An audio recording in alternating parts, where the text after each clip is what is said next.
राधे राधे दोस्तों, सभी किसान भाइयों को मेरा नमस्कार।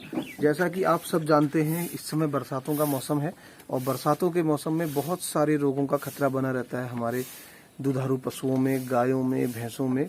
गौ माताएं भी बहुत परेशान हो जाती हैं इस समय, क्योंकि बरसातों में संक्रमण फैलने का ज़्यादा खतरा रहता है। कोई चोट लगती है तो ज़्यादा बहुत जल्दी घाव वो फैलता है, क्योंकि मक्खियाँ बैठती हैं और सही दवाई न हो पाने की वजह से बीमारी बढ़ते जाती है।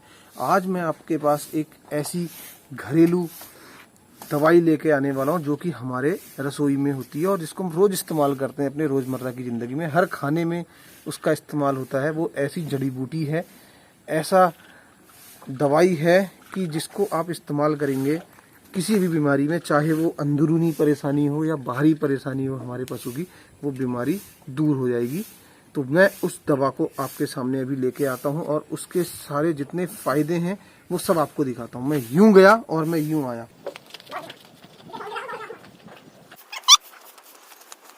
दोस्तों, मैं आपके पास ले आया हूँ वो जड़ी बूटी, वो दवा, जो मसाला हमारे घर में, हमारी रसोई में आमतौर पे रखा जाता है, हल्दी। और ये है बिना केमिकल वाली हल्दी, जो कि हमने सिर्फ देसी गायों के गोबर से, वर्मी कंपोस्ट से अपने खेत में छिड़क के तैयार करी। इसमें कोई भी दवा नहीं पड़ी। अगर ऐसी हल्दी आपको मिले तो वो दवा का ही काम करेगी। एक एंटीबायोटिक होती है हल्दी, अपने आप में टर्मरिक का काम करती है। इसके बात अब आती है फ़ायदे की। तो देखिए, बरसात है, बरसात में बहुत सारा खतरा होता है। खुरपका और मुंह पका जैसी खतरनाक बीमारियों का भी बरसातों में ही खतरा होता है। तो ये हमारे पास इतनी गाय हैं, हमारे पास कम से कम 30 से 40 गौवंश इस समय है और सभी देसी गाय हैं, तो चरने भी जाती हैं। खतरा रहता है बीमारियों का। तो जब खुरपका हो जाता है तो लोग बहुत सारा इलाज करते हैं, बहुत दवाइयाँ लगाते हैं, लेकिन ये मेरा आजमाया हुआ नुस्खा है, इस्तेमाल करा हुआ नुस्खा है। एक बार लगाया था, उसके बाद दोबारा खुरपका नहीं हुआ। आपने हल्दी में सरसों का तेल मिलाना है और जो खुरपका में जो घाव हो रहे हैं और मुंह में भी जो हो जाता है मुंह पका, उसमें आप इसको लगाएं। आपको 2 से 3 बार में ही फायदा हो जाएगा। और आपके जो खुरपका में पक जाते हैं, बहुत बुरा हाल हो जाता है, गायों के पैर पे चल नहीं पाती हैं, टेक नहीं पाती हैं, आप देखेंगे कि 2 से 3 दिन में पूरे घाव भर जाएंगे और गाय 1-2 दिन में ही चलने लग जाएगी, बिल्कुल स्वस्थ हो जाएगी। तो आप इसका इस्तेमाल करें और खुरपका मुंह पका में निजात पाएं। दूसरा, कहीं पे चोट लग जाती है, कीड़े लगने लग जाते हैं, गौ माता परेशान हो जाती है दर्द से, बता नहीं सकती, लेकिन हमें समझना चाहिए। आप देखें कि जब भी ऐसे चोट लगे, घाव फैल रहा है, बढ़ रहा है, तो सबसे बढ़िया हल्दी, उसमें सरसों का तेल मिला लें और लगा दें। आप देखेंगे कि 2 से 3 बार में ही वो घाव भरने लग जाएगा और गौ माता को दर्द से छुटकारा मिलेगा।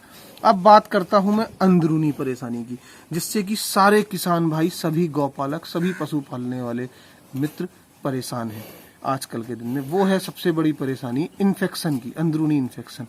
जब हमारी गौ माताएं ब्याती हैं तो हम लोग हल्दी देते हैं। वो इसलिए देते हैं कि जिससे कि उसके अंदर इन्फेक्शन ना रहे, उसकी सफाई सही से हो जाए। तो हल्दी का काम क्या है? टर्मरिक है, एंटीबायोटिक है, जो भी अंदर इन्फेक्शन होता है उसको दूर करती है। लेकिन हम लोग कहीं ना कहीं अपनी इस दवा को भूलते जा रहे हैं। आजकल क्या करते हैं कि गाय ब्याई, उसको हरीरा पिला दिया। जो भी ऐसी दवाइयाँ आ रही हैं, मेहनत नहीं करनी है, मसाला तैयार नहीं करना है, उसको लिक्विड पिला देना है या दवाइयाँ खिला देनी है जिससे कि उसकी सफाई हो जाए। तो सबसे ज़रूरी ये चीज़ है, आप ये उसको दें, कम से कम 7 से 8 दिन हल्दी थोड़ा थोड़ा दें, ज़्यादा ना दें, उसकी आदत बनाएं, कंटिन्यू दें। तो उसके क्या होगा, पूरी सफाई हो जाएगी बच्चेदानी की, इन्फेक्शन नहीं रहेगा। अगर इन्फेक्शन नहीं होगा तो गाय टाइम पे हीट में आएगी, गाभिन होगी, रुकेगी। तो लोग परेशान होते हैं, कहते हैं जी मेरी गाय 2-2, 3-3 साल तक गाभिन नहीं हो रही है, वो हीट में तो आती है लेकिन रुकती नहीं है। तो वो इन्फेक्शन है। डॉक्टर इन्फेक्शन के नाम पे सफाई कर देते हैं, कई बार इंजेक्शन लगते हैं, लेकिन फिर भी फ़ायदा नहीं होता। आप इसको इस्तेमाल करें, मेरा खुद का नुस्खा है। नहीं तो इतनी गायों को पालने में आदमी अगर सिर्फ दवाइयों पे ही डिपेंड रहेगा तो वो कुछ भी नहीं बचा पाएगा, इनको पाल भी नहीं पाएगा, इनकी सेवा भी नहीं हो पाएगी। तो उसके लिए अपने घर में ही हमारी जड़ी बूटियाँ हैं, दवाइयाँ हैं, उनको देखें। तो ये हल्दी है। आपने क्या करना है, जब आपको लगता है कि कह दिया कि जी मेरी गाय को इन्फेक्शन है, आप इसको हर दिन 2 टाइम आप उसको खिलाते हैं दाना, उसमें 20-20 ग्राम देना स्टार्ट करें। 1 महीने तक कंटिन्यू आप उसको दें। पहले 20-20 ग्राम दें, फिर थोड़ा बढ़ा दें, 30-30 ग्राम करें और मैक्सिमम 50 ग्राम तक ले जाएं, उससे ज़्यादा ना दें क्योंकि गर्म भी होती है। तो बस उसको आप 1 महीने से 1.5 महीना हल्दी दें, आपको खुद विश्वास नहीं होगा, सारा इन्फेक्शन दूर हो जाएगा और आपकी गाय टाइम पे हीट में आएगी, रुकेगी। और वही सबसे बड़ा हम लोगों के लिए प्लस पॉइंट होता है पशुपालन में कि हमारा पशु टाइम पे हीट में आए, रुके और साल दर साल बच्चा दे। नहीं देता है तो पशुपालक लॉस में चला जाता है। तो आपने सिर्फ ये करना है, इस हल्दी को रेगुलर यूज़ करना है, अपने पास रखे रहना है। चोट लगती है बाहरी तो तेल मिला के लगा दें सरसों का। अंदरूनी परेशानी है तो हल्दी देते रहें, रेगुलर मात्रा में भी गायों को देते रहें। इसका रिजल्ट बहुत अच्छा है। आप देख सकते हैं हमारे पास इतनी गौ माता है, सभी स्वस्थ हैं। आपको देख के लगता होगा इनके शरीर की चमक को, इनको साल दर साल बच्चा देती हैं, सभी गौ माताएं स्वस्थ हैं। और ये एक पशुपालक, एक गौपालक ही बता सकता है, टीवी पे बैठ के या मोबाइल पे वीडियोस बना के, वो लोग नहीं जो कि सिर्फ राय देना जानते हैं। ये खुद का इस्तेमाल करा हुआ नुस्खा है, इसको आजमाएं और अपने पशु को स्वस्थ बनाएं। आज मैं आप सबसे बस इतनी ही बात करना चाहूँगा, यही कहना चाहूँगा, क्योंकि मैंने देखा है बहुत से पशुपालक परेशान हैं, बहुत परेशान हैं इन परेशानियों से, जो इसका इलाज नहीं जानते हैं।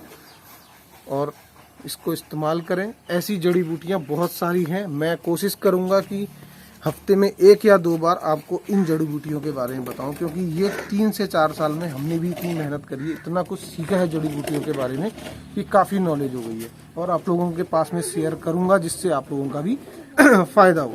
तो दोस्तों, अभी वाणी को विराम देता हूँ। स्वास्थ्य थोड़ा सा गड़बड़ है, गले में थोड़ा सा दिक्कत है, हल्दी को घोल के पीऊँगा, एकदम फिट हो जाएगा। तो मिलेंगे आपसे दूसरे वीडियो में दोस्तों। ऐसे ही जड़ी बूटियों का इस्तेमाल करते रहें, अपनी गौ माता को स्वस्थ बना के रखें। राधे राधे, जय गौ माता, जय गोपाल।